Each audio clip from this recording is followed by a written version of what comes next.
मैं पूजा के चुटकुले आप लोगों के लिए लाई हूँ एक मज़ेदार चुटकुले। अगर आपको अच्छा लगे तो लाइक शेयर सब्सक्राइब जरूर कर दे। तो चलिए शुरू कर। मैंने भोपाली चाचा से पूछा, चाचा वैलेंटाइन डे आ रहा है? तो वो बोले, हाँ मियाँ सुना तो है। मैंने पूछा, जानते हैं इसके बारे में? वो बोले, हाँ खाम कोई बाबा थे, लड़कियों को फूल बांटते रहते थे। एक दिन उनकी बेगम ने देख लिया, फिर तो मियाँ उनके बेलन से वो सुताई लगाई कि बाबा टें बोल गए। मरते मरते बीवी से गुजारिश की, बेलन टांग दे। लोगों ने समझा वेलेंटाइन डे। बस तभी से भैया लोग इस दिन को वेलेंटाइन डे कहते हैं और बाबा की याद में फूल बांटते रहते हैं।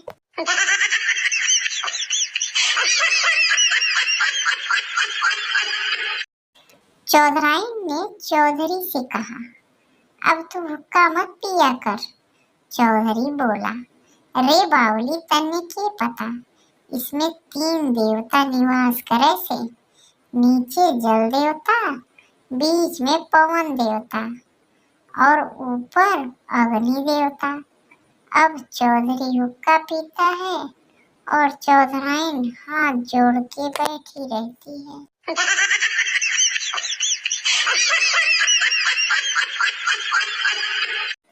कन्या का विवाह संपन्न हो गया। मेहमानों को विदा कर दोनों पति पत्नी सुकून से बैठे थे।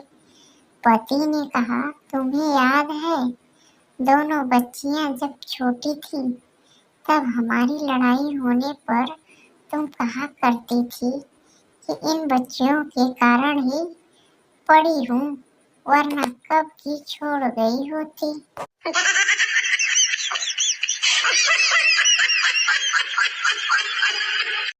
डॉक्टर बोला, क्या प्रॉब्लम है भोरा? भोरा बोला, मैं क्यों बताऊं? तू देख मेरे के बीमारी से। डॉक्टर तू है कि मैं? डॉक्टर अपने असिस्टेंट से इसको ओटी में ले जाकर लेफ्ट वाला फेफड़ा और किडनी दोनों निकाल लो, सड़ गई है दोनों। भूरा बोला, तू पागल है के? मेरी तो टांग में दर्द से। डॉक्टर चुपचाप बैठ। तो डॉक्टर तू है कि मैं?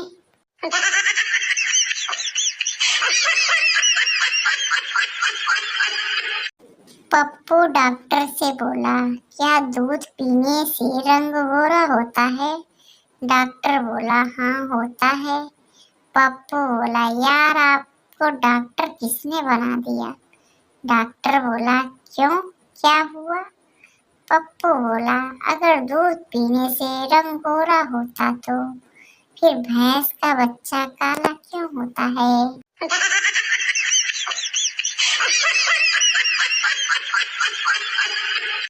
विनोद बोला, सर मुझे अपनी पत्नी से हमेशा के लिए तलाक लेना चाहता हूँ। जज बोला, तलाक लेने की कोई खास वजह? विनोद बोला, सर ये मुझे जूते चप्पल और बर्तन फेंक के मारती है। जज बोला, ये सब तुम्हारे साथ कब से हो रहा है, अभी से या पहले से? विनोद बोला, जज साहब पहले से ही। जज, तो इतने सालों बाद क्यों तलाक ले रहे हो? विनोद बोला, क्योंकि साहब इसका निशाना अब पक्का हो गया है।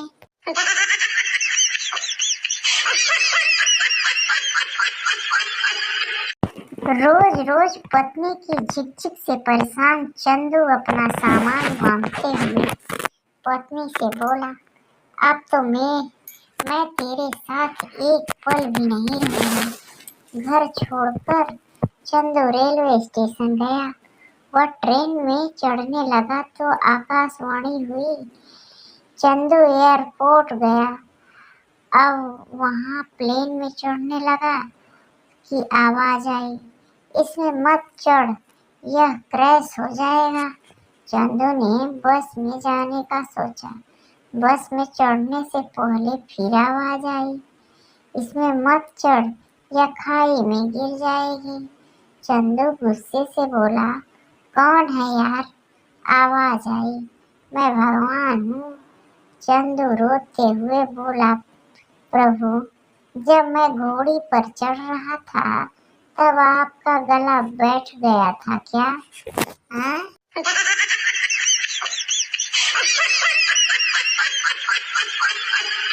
घर में जब खुद की शादी की चर्चा होती है तो लगता है जैसे इलेक्शन का टिकट मिल गया हो।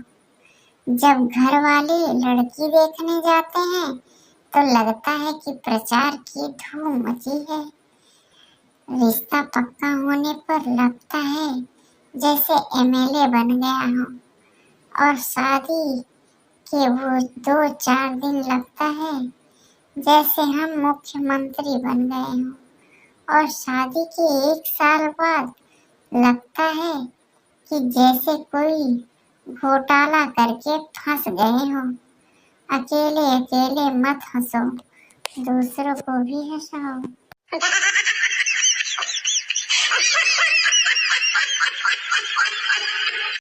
साथियों, बीवी के साथ आज पूरा देश लड़ रहा है, लेकिन याद रखें, हमें बीवी से लड़ना है, साली से नहीं।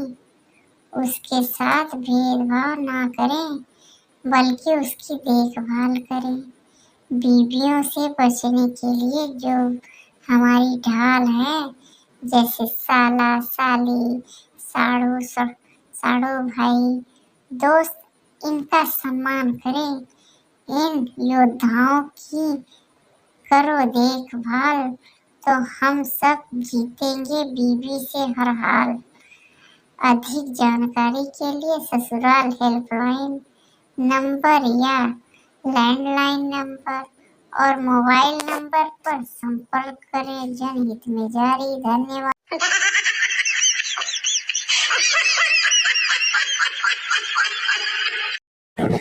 घर लौटने पर पति ने पाया कि घर बुरी तरह बिखरा हुआ है। बच्चे बाहर अपने नाइट सूट में खेल रहे हैं, उसके खिलौने फैले हुए हैं, डाइनिंग टेबल पर खाना खुला पड़ा है, कपड़े सोफे और कुर्सियों पर लटके हुए हैं, गीले तौलिए बिस्तर पर पड़े हैं, अखबार यूं ही फैला है, सोफे पर नमकीन, कालीन पर बिखरी पड़ी हैं, रजाइयाँ बिस्तरे पर खुली हुई हैं, रसोई के बर्तन जूठे बिखरे हुए हैं, कुर्सियाँ इधर उधर, बाथरूम गंदा। पति घबरा गया। उसे लगा कि पत्नी बहुत बीमार है और नहीं है। जब वह कमरे में पहुंचा तो देखा पत्नी आराम से कुर्सी पर बैठकर पत्रिका पढ़ रही है। जैसे ही पति पर निगाह पड़ी, वो मुस्कुरा कर बोली, कहो कैसा रहा दिन? अकबकाए पति ने पूछा, क्या हुआ? यह क्या हाल बना रखा है? पत्नी का जवाब था, तुम ऑफिस से लौटने के बाद रोज पूछते हो ना कि मैंने आज क्या किया, तो आज मैंने कुछ नहीं किया।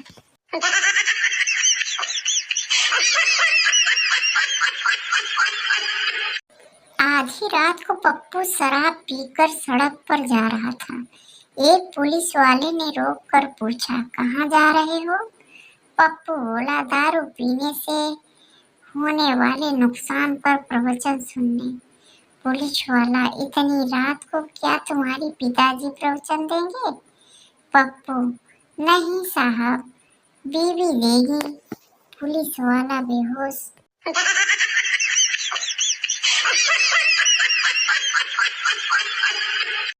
एक रात एक घर में चोर घुस आया। पति पत्नी ने मिलकर उस चोर को पकड़ लिया। पत्नी, जो बहुत ही भारी भरकम थी, चोर को नीचे पटक कर उसके ऊपर बैठ गई और पति से बोली, आप जाइए और पुलिस को बुला लाइए। तब तक मैं इसे उठने नहीं दूंगी। यह सुनकर पति यहाँ वहाँ देखने लगा। पत्नी चीख कर बोली, इधर उधर क्या देख रहे हो, जाते क्यों नहीं? पति बोला, मेरी चप्पल नहीं मिल रही। पत्नी के नीचे दबा हुआ चोर कराते हुए बोला, भाई मेरी चप्पल पहन, जा पर जल्दी जा।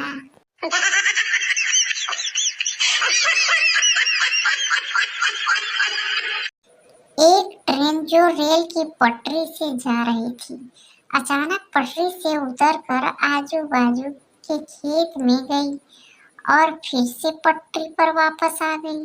अगले स्टेशन पर ड्राइवर को पकड़ा गया। उसकी इंक्वायरी हुई और उससे कुछ सवाल पूछे गए। ड्राइवर ने बताया कि एक आदमी पटरी पर खड़ा था और मैंने इतने हॉर्न बजाने के बावजूद वह पटरी से हटने के लिए तैयार नहीं था। तो इंक्वायरी ऑफिसर ने कहा, क्या तुम पागल हो गए? एक आदमी की जान बचाने के लिए पता है तुमने कितने लोगों की जान दांव पर लगा दी थी? तुमने तो उस आदमी को कुचलना चाहिए था। तब ड्राइवर बोला, वही तो मैं करने जा रहा था, लेकिन जब ट्रेन उसके एकदम नजदीक आ गई तो वह खेत में इधर उधर भागने लगा।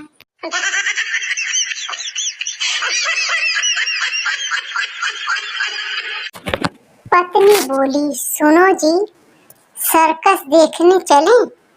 पति बोला, नहीं, मैं बिजी हूँ। पत्नी बोली, सर्कस में एक लड़की बिना कपड़ों के शेर की सवारी करती है। पति, तुम भी बहुत जिद्दी हो, हर बात जिद करके मनवा लेती हो। चलो सर्कस, बहुत दिन हो गए शेर देखे। आगे की कहानी। पति ने सबसे आगे की सीट की टिकट ली और दोनों बैठ गए। शेर का शो आया और चला गया, पर बिना कपड़ों की लड़की नहीं आई। सर्कस का शो खत्म हो गया। पति बोला, तुमने तो कहा था एक लड़की बिना कपड़ों की आएगी। पत्नी बोली, मैंने तो बिना कपड़ों के शेर कहा था, लड़की नहीं। कसम से। फिर से पढ़ लो अब दोबारा।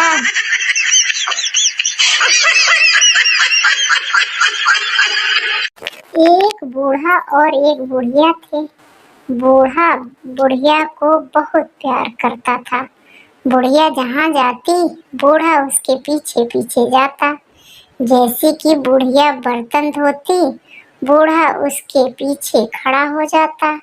बुढ़िया घर का कोई भी काम करते, बूढ़ा उसके पीछे रहता। वह बुढ़िया को एक सेकंड के लिए भी अकेला नहीं छोड़ता। इससे बुढ़िया बहुत परेशान हो गई। बुढ़िया के घर से उसकी माँ के फोन आ रहे थे कि बेटी एक बार मिलने आ जा, पर बुढ़िया कैसे जाए? बूढ़ा तो उसे अकेला छोड़ता ही नहीं। तब बुढ़िया ने कुछ सोचा। उसने बूढ़े से कहा, चलो जी, आज हम छुपन छुपाई खेलते हैं। तुम छुपो, मैं तुम्हें ढूंढूंगी। बूढ़ा जाकर छुप गया। बुढ़िया जल्दी से दूसरे कमरे में गई। वहां से उसने अपना बक्सा उठाया और जल्दी से अपनी माँ के घर पहुंच गई। अपनी माँ के घर पहुंचकर बक्सा रखा। बोली, चलो, बूढ़े से छुटकारा तो मिला। और जैसे ही उसने बक्सा खोला, बूढ़ा बोला, थप्पा।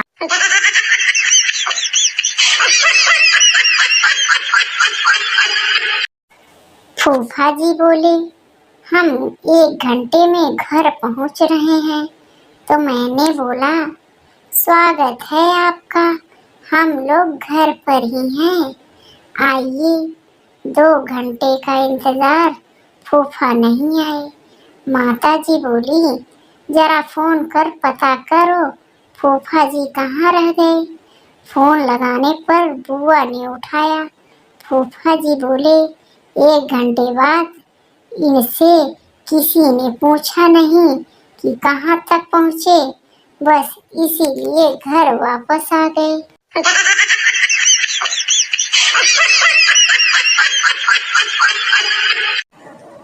पप्पू दर्जी के पास गया और बोला, पैंट की सिलाई कितनी है भैया? दर्जी, 300 रुपए। पप्पू, और निक्कर की? दर्जी, 100। पप्पू देर तक सोचने के बाद, अच्छा ठीक है, मेरा निक्कर सिल दो, लेकिन उसकी लंबाई पैंट जितनी रखना।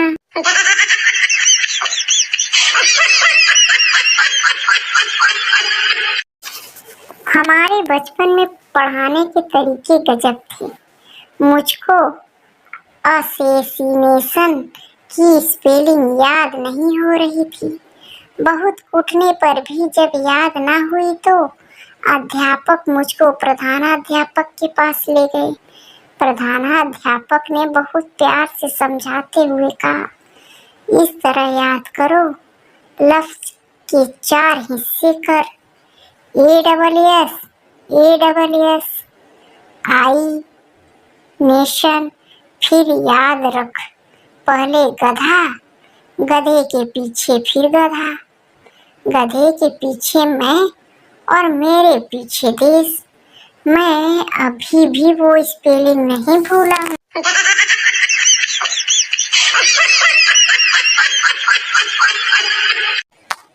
आज सुबह सुबह अपने पुराने गणित के गुरुजी मिल गए। रिटायर हो चुके हैं, हाल चाल पूछा, मन प्रसन्न हो गया। चलते समय मैंने उनका मोबाइल नंबर पूछा। अपने गुरुजी ने बताया, 9 अरब 78 करोड़ 44 लाख 78,871। कसम से दिमाग की सारी बत्तियां खुल गई।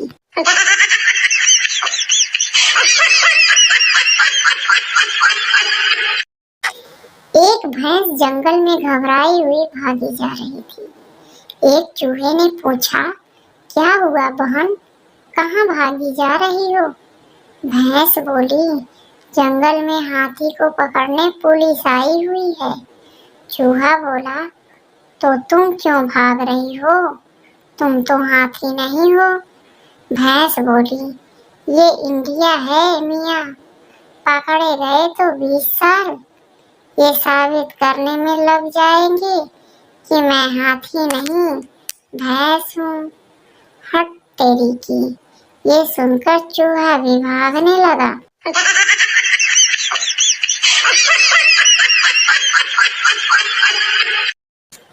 चच्चा वोट डालकर बाहर आए और पोलिंग एजेंट से पूछा, तेरी चाची वोट डाल गई क्या?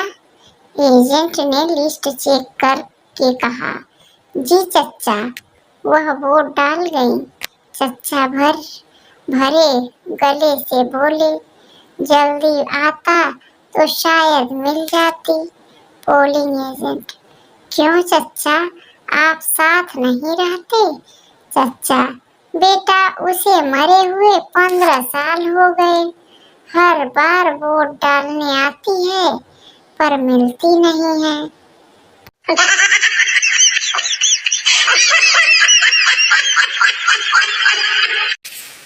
एक आदमी कॉलेज की टॉयलेट में गया।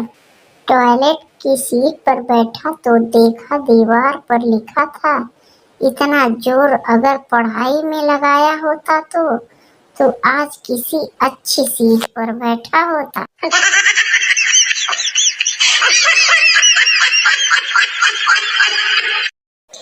गांव की महिला अपने बच्चे का लंगोट बदल रही थी। उतने में शहर की महिला बोली, हगीज नहीं है। गांव की महिला बोली, नहीं, वो तो उसने सुबह ही कर लिया था, अभी तो सिर्फ मोती है।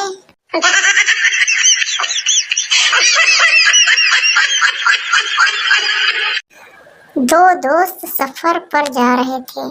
रात हो गई, वो टेंट लगाकर सो गए। रात को एक दोस्त की नींद खुली। उसने दूसरे दोस्त को जगाकर कहा, आसमान की तरफ तुझे क्या नजर आता है? दूसरा दोस्त बोला, बहुत सारे तारे। पहला दोस्त, इससे क्या पता चलता है? दूसरा दोस्त, आसमान कितना खूबसूरत है। पहला दोस्त बोला, अबे न्यूटन की औलाद, टेंट चोरी हो गया है।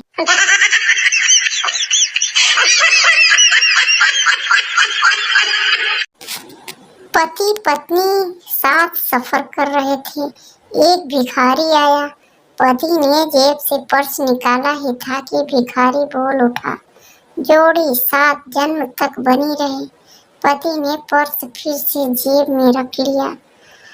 भिखारी भी स्मार्ट था। भिखारी, भगवान करे ये 7वां जन्म हो। पति ने पूरा पर्स ही थमा दिया।